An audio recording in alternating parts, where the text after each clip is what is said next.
What's up, guys? Coach Gage here with Team Beat the T, and today we're going to cover macros. We're going to simplify macros for you all, and we're going to get into the presentation. My head's going to reload here. Give me a second. I'm going to make it smaller, so I'm going to take up the whole screen. Boom. Okay. So let's simplify your macros. Okay. This presentation is going to be important for the people who want to learn the what, the why, and the how of macros for sustainable weight loss. Okay. So let's get into it. First of all, what the hell is a macro? We get this question all the time. A macro is simply an abbreviation for macronutrient. It's a term used to describe three categories of nutrients you eat most and provide you with most of your energy. All right, protein, carbs, and fat, carbohydrates. So when you count macros, we are counting the grams of these three nutrients you are consuming. Why count macros and not calories? Another common question we get. All calories are not created equal, guys. So think of a Big Mac versus a chicken breast. Both foods have calories and macros in them, right? This means that one food is more nutritious and will provide your body with more quality nutrients that it needs. Obviously, the chicken breast is going to be more nutrient dense than the Big Mac, even though both have calories and macros. Make sense? Counting macros helps you track and understand where your daily calories are actually coming from in your food. When you track the macros you are eating, you can not only eat more food, but better food for your body. Let's break down the three macronutrients, okay? This diagram on the right does a really good job of breaking down food groups, carbs, proteins, and fats, as well as showing where some of the food groups overlap, okay? Protein. This is the most important macro for weight loss, but also the hardest to hit for most people. This can come from many different sources, guys. Animal meats, nuts, vegan sources, veggies, all kinds of things. Carbohydrates. These are the body's main energy source, and they are necessary. Do not avoid them. Again, different types of carbs, starchy versus fibrous. We're going to get into that a little bit. Fat. This macro is vital to maintain hormone health in the body, okay? You cannot neglect fat. Please eat fat. There are different types of fat, but ideally for our clients, we like saturated fat, which is solid at room temperature, like animal sources. Unsaturated fats, which is liquid at room temperature, so like oils, omega-3, 6, 9, fatty acids, fish sources, that type of thing. Let's learn calorie per gram breakdown. Okay, this is going to be important in our calculations. Protein has 4 calories per 1 gram. This means that for every 1 gram of protein that you consume, you are consuming 4 calories or kilocalories of energy. And all weight loss is an energy balance equation, energy in versus energy out. This is important that we remember this. Carbs are the same, 4 calories per 1 gram. Fat is 9 calories per 1 gram. This means that for every 1 gram of fat you consume, you are consuming 9 calories or kilocalories of energy, okay? Fat has more calories, like I just showed you, than protein and carbs, which is where a lot of people get in trouble when counting their macros because they always go over their fat usually. How in the hell do I figure my macros out? Calculating your macros can seem like an overwhelming task when done by hand versus an app doing it for you, okay? Apps like MyFitnessPal are fantastic. We have all of our clients use it. It syncs with our training app. It's amazing. It also allows you to change and manipulate your calories and macros as needed. You can enter them manually, or you can use the scroll feature. Those are amazing. Love it. I always recommend that you learn, though, how to calculate your macros by hand and then cross-reference them with any app you're using. A lot of the times, depending on the app will auto-generate not ideal macros for you, so we want to make sure they match up. Step 1, we need to calculate your TDEE, okay? Your TDEE stands for your total daily energy expenditure. This is the amount of calories you burn every day. This number, can have a lot of variables. How often you work out, if you're sedentary, if you're not, what your job is, how many steps you get, all kinds of things. This number is calculated by taking your BMR, your basal metabolic rate, and that is the amount of calories your body burns to keep you alive. And we take that times your daily activity multiplier. There we go, which we'll get into that. So there are a few different formulas and graphs for your daily activity multiplier. So understand that the calculation and the formula can fluctuate. There are also multiple different formulas for calculating your BMR as well, but I'm going to give you a common one that's used in the fitness industry and that we use for clients, which is known as the Harris-Benedict formula. Okay, these are some graphs calculating your BMR and TDEE. On the left, you're going to see the Harris-Benedict formula broken down for men and women. On the right, you're going to see a TDEE chart. Okay, basis is off your activity level, which we're going to get into when we learn how to do macros. Okay, so it's important. We're going to start our calculations. All right, I have an example client where I'm going to walk you through it step by step. Grab a pen and paper, use your phone, computer, whatever you're doing, and do this as I go for yourself. Okay, so we got Susie. Let's made her up. Female, 200 pounds, 5'3", 37 years of age. All right. BMR calculation. I plugged in the Harris-Benedict formula right here. I just walked you through it step by step with everything. You can pull it up and look back at it. So this gives us 1666.1 calories for her BMR, an estimated BMR. So TDEE, Susie has a desk job, not very active, so we concluded that she's sedentary, okay? So we take her BMR times 1.2, and it gives us 1999.32 calories. This is going to be important for our macro calculations, okay? So this is an important number. Make sure you double check your math and get it right. Step 2, calculating your protein. There are many different ways you can figure out your daily protein percentage from your calories, okay? There's percentages from a diet, there's gram ranges, it depends on the program you're doing, the app you're using, the diet you're following, it ranges, okay? Protein is the main essential macro for your body to survive and thrive. It's the most important, no negotiation, no questions, hands down, it is number one. So why it's important. I'm going to give you the most common ranges according to the National Academies of Science, Engineering, and Medicine. Here at Team Beat the T, we go a little deeper, and some teams do as well. And we base our clients' daily protein requirement off their kilograms of lean mass. So we break it down even further. It allows us to manipulate it a little bit better depending on how they respond, okay? But we're going to give you a range just because it's easier to learn from that. So according to the National Academy of Science, Engineering, and Medicine, you should get 10 to 35% of your diet from protein, okay? So we did a protein calculation for Susie. We took her TDEE, we just figured out. So we have 0.10, which is 10%, and 0.35 at 35%. It's going to give us a range, okay? So here's our calculations, and it pretty much says that Susie can eat 200 to 700 calories of her daily calories in protein, according to this range. So it's a range. That's why you have to do both numbers and everything in between. 3, calculating your fat, okay?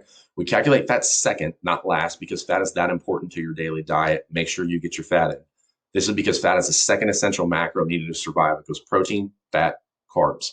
Fat also helps regulate your hormones in the body. This is vital for females. Men don't have as much of an issue with it, but it's vital for females to get your fat in, okay? Don't neglect it. That is also important for digestive health. There we go. As before, I'm going to give you the ranges recommended by the National Academies of Science, Engineering, and Medicine, okay? According to them, 20 to 35% of your diet should be fat. So again, we did the same thing we did before. We plugged in the TDEE for Susie. We got another range. So 400 to 700 calories of her daily calories should be from fat, right? Again, it's a range, and you can go anywhere in between. That's where macro manipulation comes in.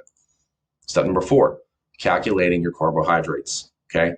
Carbs are calculated last since it is a non-essential macro. It's a fact, which is the basis and the common fact for the popular keto diet, okay? Carbs are not needed, but I don't like to exclude them. A lot of coaches don't like to exclude them because it's the body's most readily available energy source, so they're important. However, even though carbs are the last macro added, they are needed for a balanced diet. Fill in your remaining calorie percentage from all 3 macros equal 100%. So whatever we pick from the first 2, carbs are going to be obviously the leftover percentage we need to get to 100%. But always remember to put them in the diet, never leave them out. Bring it all together, all right? Do your calculations as we go. We're going to walk through this, all right? Remember our example, Susie? Well, now that we have the percentages that we need, okay, let's calculate our macros. Remember, the percentage you choose can vary based on your goals and your nutritional needs. This is where coaching comes in, but you can also do it yourself depending if you have a good grasp of how to do macros. I would always recommend starting your macro tracking journey with a balanced diet approach, okay? This means keeping your macros evenly balanced in the diet, like a 30-30-40 split.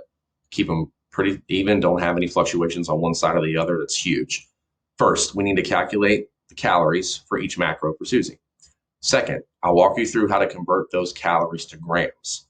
Third, if you follow along and do this with me, at the end of this course, you should have your own macros calculated, all right? So be sure to do it. I cannot stress it enough. I'm going to walk you through it step by step. Susie's macro calculations, again, do yours too. So we figured out Susie's TDEE is 1999.32, right? We referenced that a couple times. Remember I told you it's going to be important? Susie puts her daily protein percentage at 30%. She wants to tone and lose some weight. She knows that protein is important, so she chooses to keep a higher percentage in her daily macros. Smart move. So we take her TDEE, okay, 1999.32 times 30%, 0.30, and we get 599.79 calories. Susie puts her daily fat percentage at 35%. She wants to keep her hormones optimal and maintain good digestion. Good call. And it looks like she took a balanced approach, 30, 35, 35. She does the same thing for carbohydrates. She fills the rest of the percentages in. This is what's left over from these 2 numbers to equal 100%. So we rinse and repeat this. And then check your math, okay? Add up the calories from each macro to make sure that they match your TDEE. We see this not done. Check your math, okay? So we take all 3 numbers from the calories, 599.79 plus 699.762 plus 699.762, which are from fat and carbs, gives us 1999.272. You may have some decimal variances depending on your rounding. I rounded a little bit, and that's okay. But obviously, we were pretty much right on the money. That's what you want. You want to be right on the money. Susie's macro calculation, calories to grams. Okay, this is what you commonly see with macros is grams. So it's important. We figured out from the previous slide, these are all of Susie's macro calories from protein, fat, and carbs based on the percentages that she chose. We know that from earlier in the course, remember, each macro has a certain amount of calories per gram. This is where we're going to apply that principle, okay? So protein, 4 calories per 1 gram. We learned that earlier. So we take 599.79 calories divided by 4, and that gives us 149.94 grams. We do the same thing for fat. Remember, it has 9 calories per 1 gram, and carbs has 4 calories per 1 gram. We do this all 3 times, and we get 3 different numbers. We get a gram value for each macro. Okay, so Susie's new macros at maintenance. So based off our calculations, these are Susie's new macros for starting her tracking journey. Her protein is going to be 150 grams, fat's going to be 78 grams, her carbs are going to be 175. Pretty balanced diet, pretty good. She did a good job. It is important to understand that these macros for Susie are done off of her TDEE with no calorie deficit, guys. No deficit is put into these calculations. Therefore, these macros for Susie are what is known as maintenance calories, and we hear this a lot. Maintenance calories, this term means the calories she needs to maintain her current physical physique, okay? That's what maintenance calories mean with that calculation. Nothing is added, nothing is subtracted in the deficit. There's no surplus, there's no deficit. We're pretty much even keel with where her TDEE is. Everything matches up with the math. Eating at maintenance is important, especially if you have dieted for a long time, yo-yo dieted off and on, or you just don't eat a lot in general. Eating at maintenance can increase your metabolic rate and avoid metabolic downregulation or your metabolism slowing down. Maintenance is important, guys. That's why I walked you through how to do this. Make sure by the end of this, you're going to have your maintenance calories, and that's a huge, huge, huge step up. I would always recommend learning and then starting your tracking at maintenance before immediately entering a deficit of any kind. You're going to get good results at maintenance, especially if you've never tracked before, and you can control the amount of food and the type of food coming into the body, okay? That's a win. Your body will change. Don't immediately throw a deficit at the problem. If you want to lose weight, don't immediately go into a deficit. Learn how to do this by hand. I just walked you through it, and learn how to do your macros, okay? Learn how to calculate your maintenance calories, so that way you're not starting and underfeeding yourself. So that's pretty much it. I just want to make sure there wasn't another slide. I hope this was helpful. If you guys have any questions, shoot me a message. Any feedback about this course, I would greatly appreciate it. I'm going to start doing a lot more of these for you all, but this is a huge, huge question that I get so much. That seems to be an overwhelming topic for people. So I wanted to walk you through it step by step. Make sure you check the link for this presentation. I'm going to give it to you guys so you have it for reference, and walk yourself through your calories and your macros a couple times so you have a good understanding of how to do it. If you're using MyFitnessPal, take your numbers you get and check it with MyFitnessPal or whatever app you're using. Make sure they match up, okay? I look forward to hearing from you guys.